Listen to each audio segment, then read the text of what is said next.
Gravando? Olá! Tá gravando, Sossô? Tá gravando. Essa virou nossa marca. Essa pergunta, tá gravando? Virou Tá nossa gravando? marca. É assim que nós começamos. Qual é o A assunto gente de hoje? começa. O assunto hoje é sério. O assunto hoje incomoda. O assunto tira o ar, tira o prumo. Faz às vezes a gente rir de nervoso, porque é uma forma de escape. Mas viver é morrer. E a gente precisa falar disso, porque estamos vivendo todos os dias a morte. Seja na televisão, seja na internet, seja na fala com as pessoas, a morte está presente mais do que nunca, desde 2020, todos os dias na nossa vida. Eu vou ler um trechinho para vocês do Ariano Suassuna. Cumpriu sua sentença. Encontrou-se com um único mal irremediável. Aquilo que é a marca do nosso estranho destino sobre a Terra. Aquele fato sem explicação que iguala tudo o que é vivo num só rebanho de condenados. Porque tudo o que é vivo morre. Pois é, eu vou chamar aqui de morte real, porque a gente está falando de uma morte do corpo físico, né? Uhum. Uma morte que ou nos leva ou leva entes Alguém que a queridos, gente ama. amigos. Então é uma morte muito concreta. Ela vem, ela nos toma, né? E é muito curioso porque, a bem da verdade, é uma das poucas certezas que nós temos na vida. E essa é uma frase muito falada já, muito corriqueira, né? De que a morte é uma das únicas verdades que a gente tem na vida. A gente sabe que vai morrer. Todo mundo sabe que vai morrer. Agora, por que, diante desse saber, a gente não fala sobre ela? Por que que ela incomoda? Por que que ela amedronta tanto? E aí eu vou fazer uma pergunta. O que é a morte para cada uma de vocês? Vocês já pensaram nisso? Vocês conseguem responder uma pergunta dessa? O que é a morte?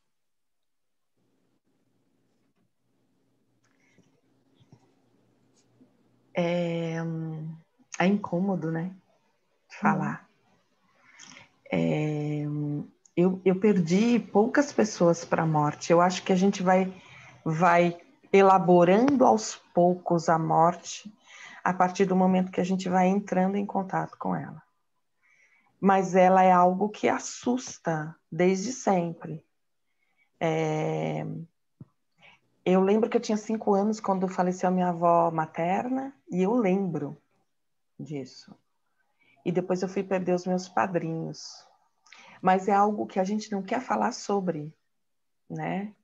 A gente não quer pensar que um dia a gente vai perder outras pessoas.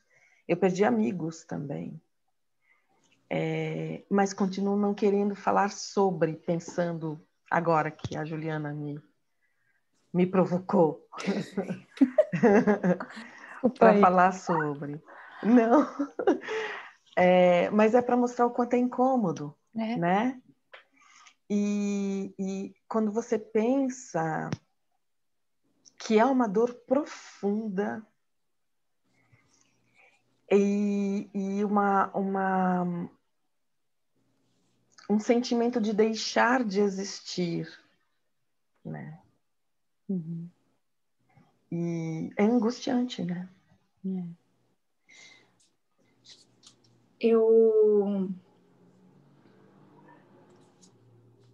Eu também não, eu perdi assim muito nova minhas avós, minha avó materna mais adulta. Eu acho que perder os pais é uma coisa que sim faz a gente balança, porque a gente perde realmente uma referência.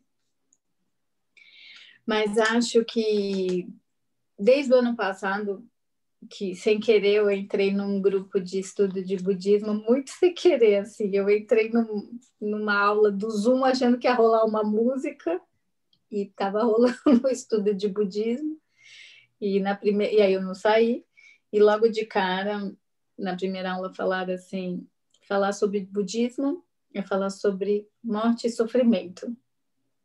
Todo domingo, 9h30 da noite, estava eu falando de morte e sofrimento, e eu falava, o que eu estou fazendo aqui? E foi muito bom. Porque é necessário. É necessário. Eu acho que você virou para mim e falou assim, o que é morrer para você? E hoje essa Aline, ela aprendeu que, primeiro que a gente tem que começar a pensar, hoje é um bom dia para morrer. Eu escutei essa frase, parece ser chocante, mas ela te traz tanto para a presença. Porque se hoje é um bom dia para morrer, você vai se colocar muito presente para viver. A partir do momento que você olha que todo dia você morre um pouco, que todo dia algo em você vai morrer, você se traz para o presente. E aí uma frase que, se eu não me engano, eu não sei se é no livro tibetano dos mortos ou se é no livro do Viver e do Morrer, porque são 2 livros diferentes, né? Que é um homem que aprende a morrer se torna livre. Eu acho que é o livro tibetano do Viver e do Morrer. O homem que aprende a morrer se torna livre, porque esse medo é o apego. Então, o que me faz pensar que a gente fala muito para fora, mesmo quando fala assim, essa pessoa descansou de um sofrimento. Mas, de verdade, às vezes as pessoas descansam mesmo de um sofrimento, né? E a gente que é apegado à matéria não quer que essa pessoa se vá. Mas é tão bonito quando você pensa que a distância que a gente sente, ela transcende espaço e tempo, porque se você perder uma pessoa querida e você de fato fecha os olhos e acessa a lembrança dessa pessoa, você sente essa pessoa. E você sente ela nos melhores momentos dela, e não no sofrimento. E então, ela acaba estando o mais próxima que ela nunca esteve, que é dentro de você. Que é dentro de você. Uhum. É claro que eu sempre me coloco no lugar, porque o meu melhor amigo, há 25 anos, perdeu muito recentemente o pai. E eu tenho certeza que eu não sei o que é essa dor. Uhum. Meu pai é vivo, então eu não sei o que é essa dor. Então, eu falo de um lugar que talvez quando eu acesse, eu vou responder de forma diferente, né? Mas eu acho que pelo menos fica esse convite, né? De que viver é morrer, de que eu acho que a gente não vive, a gente de fato não está presente. Eu acho que seja Deus, o universo, ou o que você achar melhor né? Que colocar o nome, está convidando a gente todos os dias a olhar para o presente, para a vida, agora. O que você está fazendo hoje para que o seu dia hoje seja um bom dia? Isso que você falou, Aline, é bem interessante. Eu também concordo. Para a gente lembrar que todos os dias nós temos menos um dia, né? Então, vamos fazer cada dia o melhor dia, né? Sem adiar as coisas que nós desejamos, queremos, sem adiar, procrastinar as realizações e etc. Mas me veio você falando do seu amigo que perdeu o pai, me veio um outro ponto da morte. Ela nos coloca diante de uma coisa que a gente corre, que a gente foge o tempo todo, que é o sofrimento, né? E eu lembro, você falando do seu amigo, eu lembro que uma pessoa muito querida para mim perdeu a mãe há alguns anos atrás, e eu não esqueço do olhar de dor. Na hora do enterro, o meu olhar trocou, o meu olhar encontrou o olhar dela. E eu nunca vou esquecer desse olhar. Como era dolorido esse olhar. Que eu lembro que eu não consegui sustentar, eu baixei a cabeça, porque era muita dor. E a gente foge da dor, o tempo todo a gente foge da dor. Só que para a vida ou para a morte, a gente sempre vai perder alguém. E vai doer. E se morrer for viver bem em outro lugar?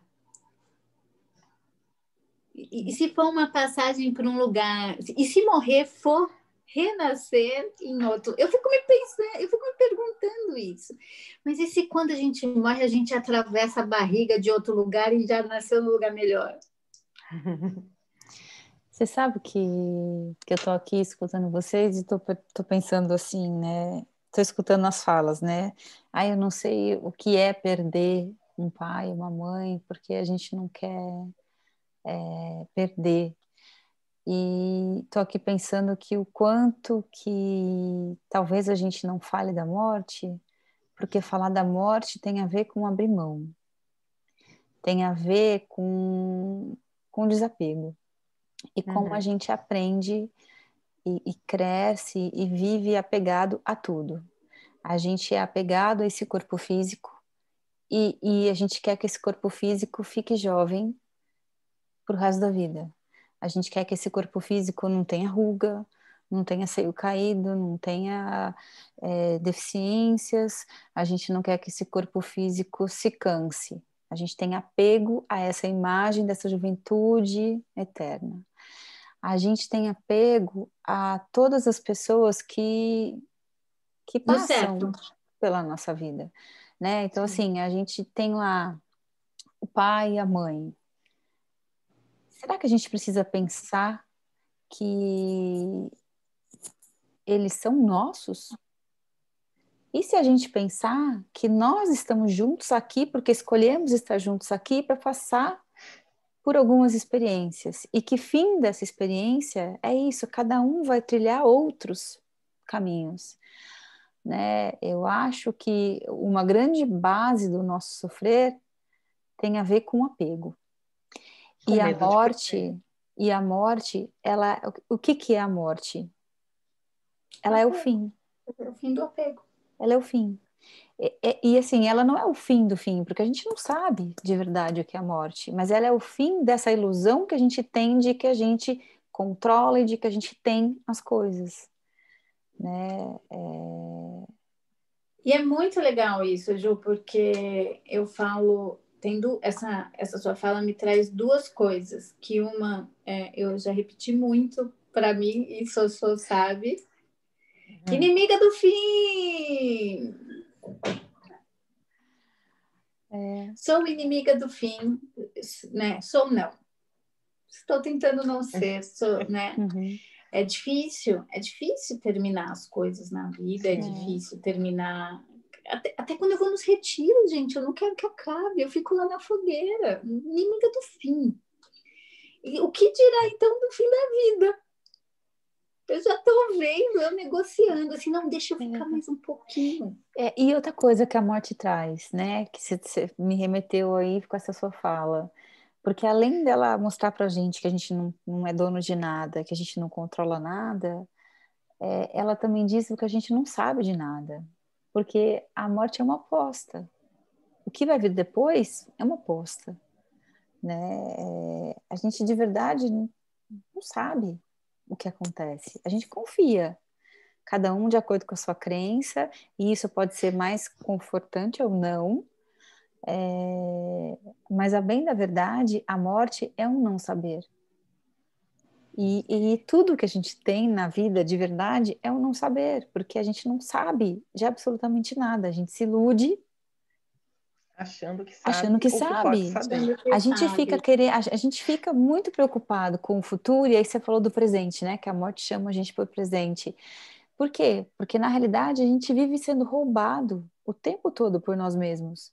A gente, cada vez que eu deixo de viver o agora para viver o futuro, para eu ficar me preocupando do futuro, eu estou fazendo com que esse futuro me roube a chance de viver agora. De viver o aqui e agora. Né? Cada vez que eu fico lá na melancolia, ó vida, ó céus, ó azar da vida que eu levei, eu estou me roubando deste momento presente. E seja também na ansiedade, porque você está lá ansioso. A ansiedade é o futuro, né? Viver no futuro, é viver no futuro, né? não tá aqui. Então, assim, o quanto que se abrir para falar sobre a morte tem a ver com se abrir e falar assim, cara, eu não sei o que eu vou sentir, eu não sei como vai ser a vida. E eu lembrei que uma vez eu era criança também, eu fui no velório de um pai de um amigo, ele já era adulto, mas ele me deu um abraço e ele fez assim, e agora? O que eu vou fazer da minha vida? Meu pai morreu, o que eu vou fazer da minha vida? Eu fico pensando hoje, né? Claro, porque eu era criança, eu não pensei isso lá. Mas quando um pai e uma mãe morrem, de alguma maneira, se eles transmitiram para a gente coisas valiosas, é de que a gente tem que continuar. É de que a vida vai seguir, como ela tiver que seguir, mesmo que eles não estejam. Sim, eu acho que é uma forma de honrar aquilo de mais precioso que eles deram pra gente, que é a nossa vida. Né? A vida tem que continuar. E a outra parte que eu ia dizer é que nessa vida eu tenho a sensação que eu já morri, eu estou vivendo a minha terceira vida, então que eu já morri umas 2 vezes. Tem uma frase nela da série DOA que ela fala uma coisa mais ou menos assim: nós morremos muito mais vezes do que nós imaginamos ou nós supomos. É muito impactante essa frase. E a última vez que aí eu vou abrir aqui, a última vez que eu morri, que faz uns 15 dias, faz uns 20 dias, eu estava entregando o apartamento, né? Estava na minha última semana, então eu tinha que pintar e eu acordei com muita falta de ar. Eu acordei logo cedo, assim. E eu lembro de pegar o telefone e mandar mensagem para minha irmã falando assim, que eu estava com essa crise de falta de ar e escrevi para ela: parece que eu estou morrendo. E na sequência eu senti assim, né, a voz interior falando assim: você está morrendo. E aí eu falei para mim: e o que eu faço? Morre. Era umas 7 da manhã, então eu fiquei até as 8 da manhã morrendo, de verdade. Eu fiquei na cama morrendo, sentindo nesse vazio, me desintegrando, e eu fui percebendo que parte de mim estava morrendo, porque era essa história do apartamento. Ai, meu cabelo. Essa história do apartamento, uma fase da minha vida estava indo embora e eu estava morrendo. E a falta de ar era o apego. Então essa frase é: morre. Morre. Solta. Deixa aí. Solta. Deixa aí. Confia, Deixa aí. Confia no fluxo. Confia. Porque ao mesmo tempo que morremos muitas e muitas vezes na mesma vida, a gente também renasce. Então, você sabe o que eu acho? Eu vou convidar a gente aqui. A gente tem menos de 2 minutos. Nossa, já? Já. Então, eu vou convidar a gente aqui a fazer o próximo episódio a ser continuação desse. Porque eu acho que uma coisa é essa morte que eu comecei lá falando de morte real. Da física. Da física, da que arrebata e toma e leva embora. Mas tem algo que a Aline está dizendo que é de uma morte simbólica e que a gente vive todos os dias. Né? Que é esse eu acho que desapego que eu falei. E viver bem, começar a lidar bem com uma, vai fazer com que a outra também aconteça. Exatamente. Então, eu não sei, eu fico aqui o convite nos 19 minutos e 17 segundos de que a gente não encerre esse vídeo, mas que a gente convide, então, quem está assistindo, para passar aí uma semana se havendo com isso, com essa pergunta: o que é a morte para cada um de vocês? Que lembranças você tem de experiências, de ter vivido essa morte mesmo, da morte de ter alguém fisicamente que se foi, E que experiências você tem de trocar de pele mesmo, de mortes simbólicas, de passagens, de ritos de passagens que a gente tem na vida, para que a gente... E aí a gente também vai pensando nisso, e que a gente volte aqui na próxima semana com parte 2 desse vídeo, Do desse tema. desenlace. Inimigas do fim, né? Não é? Resumindo. Mas é que eu acho que é para falar dessa história dessa morte simbólica, eu acho que é importante isso, eu acho que tem pano para manga. E eu acho que, assim, se a proposta é falem sobre a morte, então vamos continuar falando por uma semana, né? Vamos continuar deixando reverberar isso. A gente teve ontem mais de 1.900 mortes, né? E aí, a gente vai deixar isso em vão? Vamos falar dessas 1.900 mortes. Porque se a gente fala, se a gente entende que de fato isso é morte, a gente entende que aquilo é um ser humano, que aquilo não é um número, né? Então eu acho que passar uma semana convidando as pessoas a, olha aí, olha essa estatística, mas lembre que para cada número dessa estatística há uma pessoa, há uma família e há um universo que está se desenvolvendo ali. São mais de 1.900 universos. E tem pessoas que perdem mais de uma pessoa, né? Sim. Na mesma família. Né? Se E Deus o que a gente faz com está isso, dentro né? da gente, né? Se Deus e o universo está dentro da gente, então são mais de 1.900 deuses que estão morrendo todos os dias. E o que a gente faz? A gente dá colo para essas pessoas que ficaram. A gente se disponibiliza a ouvir o que elas estão sentindo. A gente suporta fazer isso pelo outro. Exatamente. Então, eu acho que tem tanta coisa para a gente falar ainda que não dá para falar de morte em 20 minutos, tá? A gente já estourou 22 minutos. E hashtag fica o convite, voltamos com morte parte 2. Escreve pra gente. Pode compartilhar se você quiser. Não precisa só deixar o joinha. Pode escrever pra gente. Comenta, a gente responde. A gente traz aqui. Responde. E também escreve o que você gostaria que a gente falasse. Tá bom? Beijos. Até a próxima.